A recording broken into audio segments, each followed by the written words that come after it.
Derek, first day, how did the guys look? What was the energy like? Great first day of practice. I think our guys, came out here today.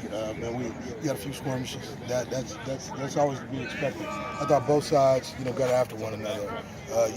What you can see is that this group has got a lot of offensive leadership and, some defensive guys that are hungry to try to erase some things. So I thought it was a good first day of practice. A lot of fundamentals, a lot of special teams work, man, with some group work and some red zone work. So, man, it was a good first day of practice. I'm proud of these guys. Who filled in linebackers and DL coach, and what's your reaction to that?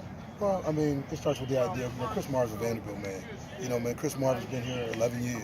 So when you look at where he was academically, and then when he came back as a GA to a quality control coach to a position coach, man, Chris always did a great job of investing in his guys, getting that group better, and he leaves this place better than the way he found it. So, for me, I'm thankful, for that opportunity for him. Jason Tarver filled in.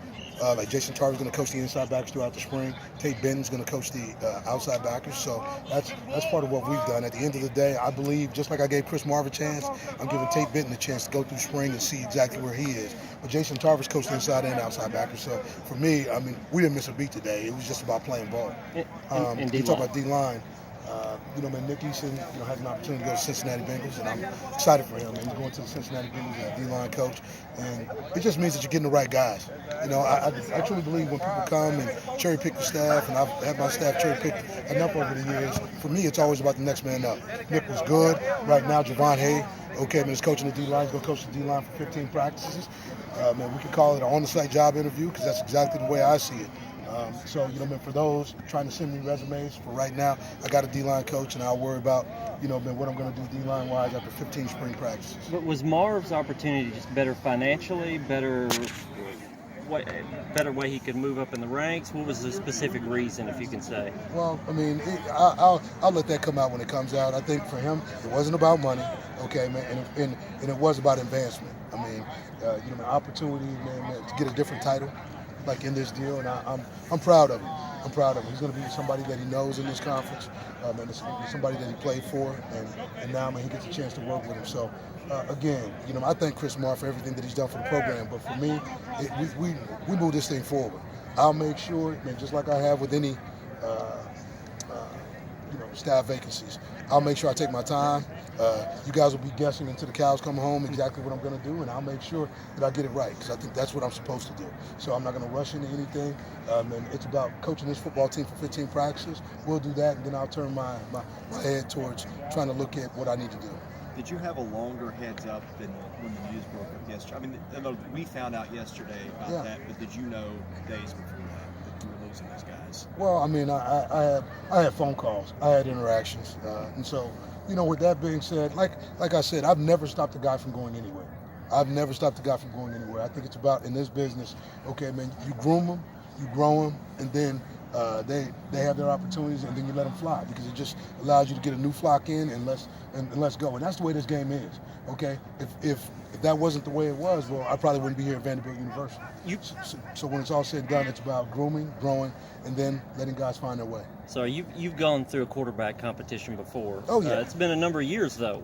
What did you learn from that, or what did you take from that you'll use in this competition?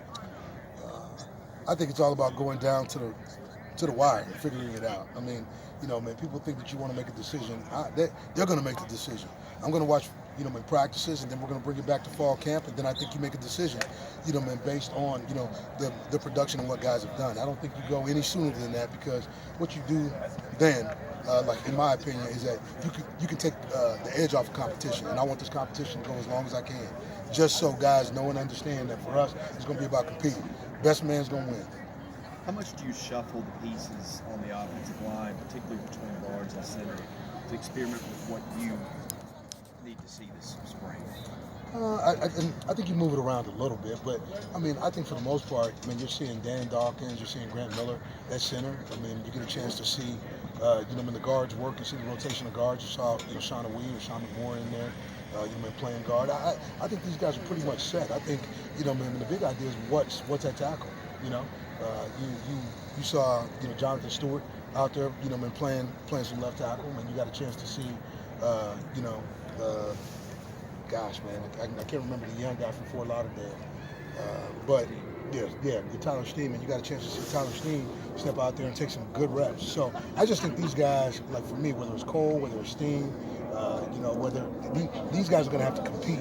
And what we're going to have to do is mix and match to see exactly what it is. But I think we've got O-line depth that we haven't had before, and I think we're more athletic on the offensive line. I mean, we may not have the game experience, but I think we have enough experience with Devin Cochran, Sage Young, you know, been looking at it. And then when you add a couple more guys in there, man, you're going to feel good about, you know, what this group looks like. Because Cole's played, you know, in a lot of snaps, and I feel good about where he is right now. Do you prefer him at tackle instead of guard, Cole?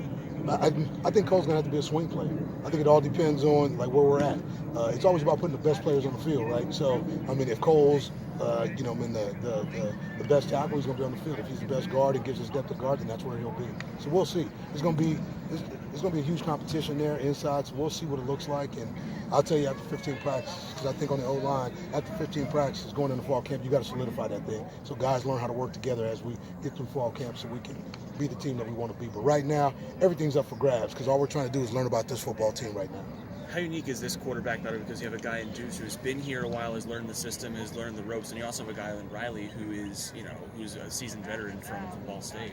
Yeah, I mean, Riley hasn't done it here. So, man, he's done it at Ball State, and I think, I'm not going to, I think the experience, you know, gives him a leg up because he understands football, but, you know, SEC football looks a little different. So, you know, man, for him, he's got to get used to the pace. I saw him get out there on a bootleg, and, you know, he didn't realize it was Dio, and Dio was running stride for stride, closing the grass. So it's just a learning curve for him to know and understand that, okay, man, speed's going to be a little faster. Man, you got to pick up your game. You got to process a little faster. But I saw Deuce come out here today and do a great job. I thought Deuce, you know, like had a pretty good command of what he's doing. So it's good to see him back on the grass after not having seen him since the bowl game a little bit, but really feeling real good about, you know, the quarterback battle and where we're at. You got Cameron Watkins coming in in the defensive back core, a core that lost a lot of veteran leaders from last year. I mean, how important is it to get a guy in with a little bit more experience, maybe, to try and boost that a little bit? I think we're going to do a better secondary all the way around. I mean, you can't forget Dante Carey-Williams, man, who played in a lot of games at Wisconsin before he wound up going to Independence Junior College. Okay, man, you're talking about a guy, man, who's a starter at Wisconsin. I mean, that dude could play.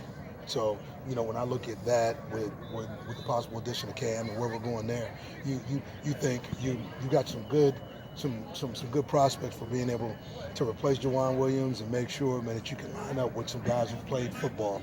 Okay, maybe not in the SEC, but playing at Wisconsin and playing at that level is good. And when you look at Cam played at Illinois. So you're talking about guys who have played Power 5 football. So I think, man, we've got guys coming in, man, guys here and guys coming in, man, who are going to solidify the secondary. Along with the guys like Randall Haney, okay, like right now, and, you know, I mean, Elijah Hamilton, who have to step up. Remember, those guys, you know, I look at Elijah Hamilton, he's going into, you know, his redshirt junior year. That's when guys start to play their best ball.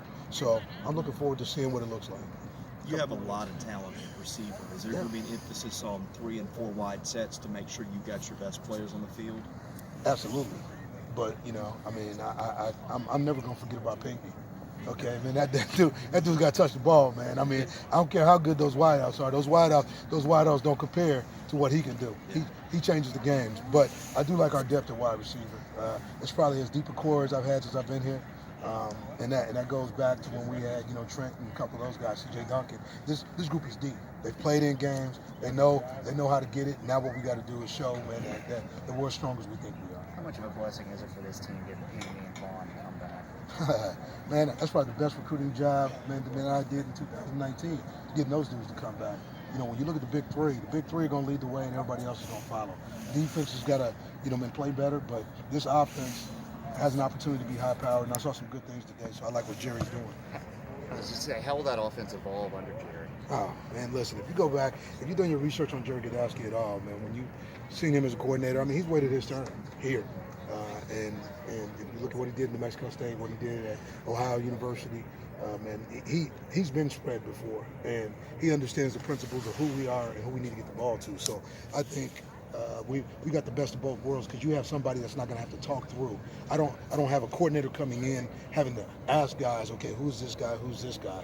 That's sort of the same thing I had to do in year 2. I mean, I turned it over to a guy who knows what's in the building.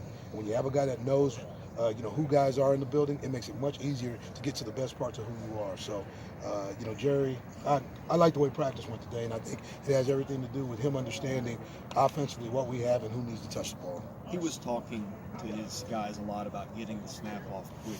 Yes. Is that an indication you guys might be going more up-tempo this year? I don't think it's an indication that we're going to be going up tempo. I mean, I think it's always about us being able to change tempo. But for us, we got to be able. I mean, you saw us get back on the ball quickly and be able to get some plays run. We have to be efficient doing it, man, because we're going to change gears. Okay, teams aren't going to know when, but we are going to change gears. So it's just trying to set the mindset in day one when you don't have pads on and you can do some of that. So here we go.